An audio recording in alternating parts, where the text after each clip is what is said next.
So, nandito kami sa bahay ng pinsan ni Ian. Ayan o. GS1 250 mga par. Ang ganda o. Nanitin natin. Ayan o. Dipindot siya mga par. O, diba?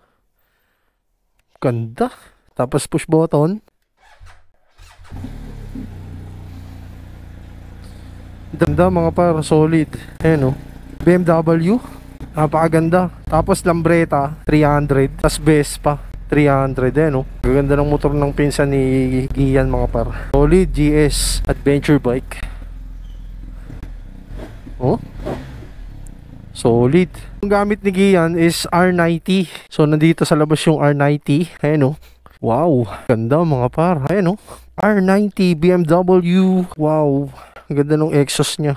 Labas na yung makina eh. Oh. Solid, ang ganda. Ganda rin natin. Test drive natin dito sa loob. Umapalag.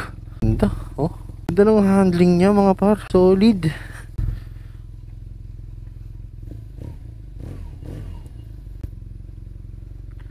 Wow. R90. Ramdam mo yung ano, pag binomba mo siya, ramdam mo yung tambucho, yung gigil eh. Ano? Solid. BMW user yung pinsan ni Gian. Ito yung dadali niya papuntang Tagaytay. Ganda. Tsaka ang gaan niya. Solid oh. Higa pa lang, alam mo na eh. Wow. So dead end na dito. So balik na tayo. Ganda.